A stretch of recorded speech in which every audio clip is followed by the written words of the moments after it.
Bonjour, chers téléspectateurs de Nour El Moutalsam TV. C'est votre frère, Cheikh Abdelaziz Noé, qui vient vous présenter aujourd'hui une nouvelle émission du nom de Lumière Écho. Lumière Écho est une émission qui va généralement parler de faits économiques et de la pensée économique. Dans ce premier numéro, nous allons nous pencher sur un thème qui a fait couler beaucoup d'encre dans la pensée économique et qui a fait parler plus d'un. Ce thème, c'est l'inflation. Alors, qu'est-ce que l'inflation? L'inflation est la perte du pouvoir d'achat de la monnaie qui se traduit par une augmentation durable et générale des prix. Donc, quand on parle d'inflation, on fait en général référence à la monnaie. Pour les uns, elle est due par une création excessive de la monnaie, mais pour d'autres, elle est plutôt due par une mauvaise répartition de la valeur ajoutée des biens.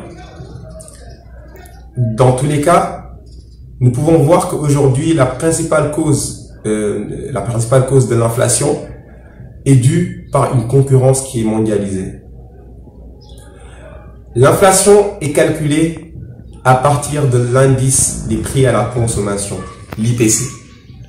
Et on peut distinguer plusieurs types d'inflation.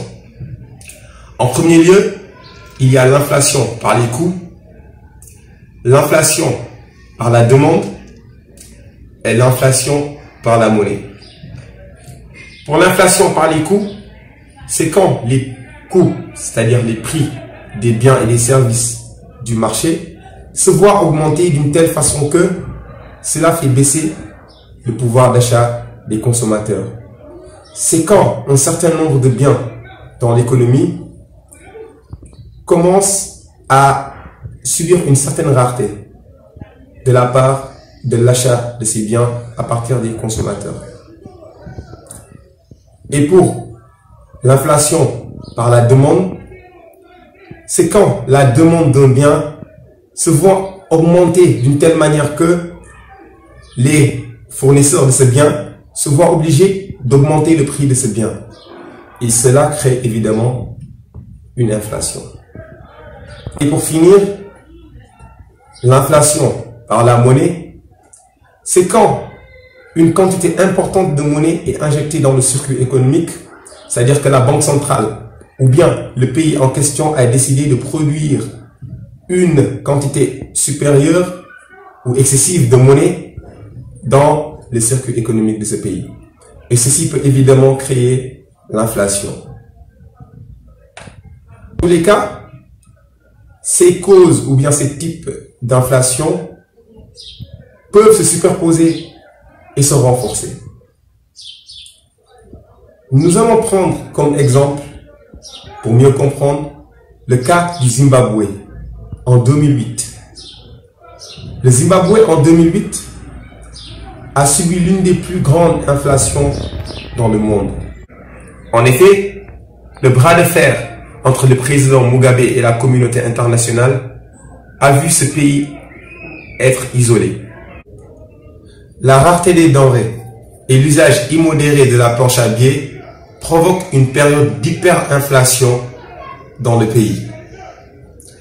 Sur une période très courte, de plusieurs mois, nous allons voir le prix du pain augmenter entre 7 000 à 10 000 $ zimbabwéens, c'est-à-dire en euros à entre 27 et 43 €, ce qui est vraiment énorme.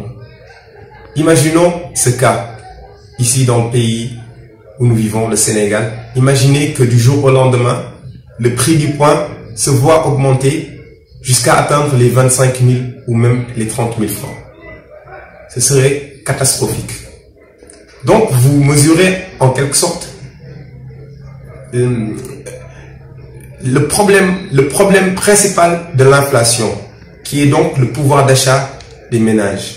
C'est en fait un problème que tout État doit se méfier, que tout État doit lutter contre.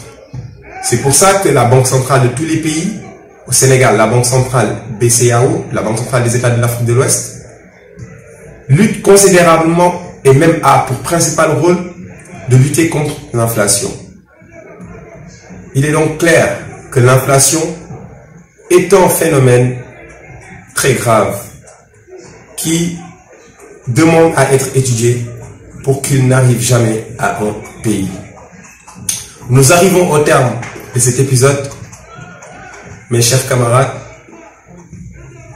je vous souhaite une bonne journée et à très bientôt sur Nouril Moutalsam TV pour une nouvelle émission. Assalamu alaikum wa rahmatullahi ta'ala wa barakatuh.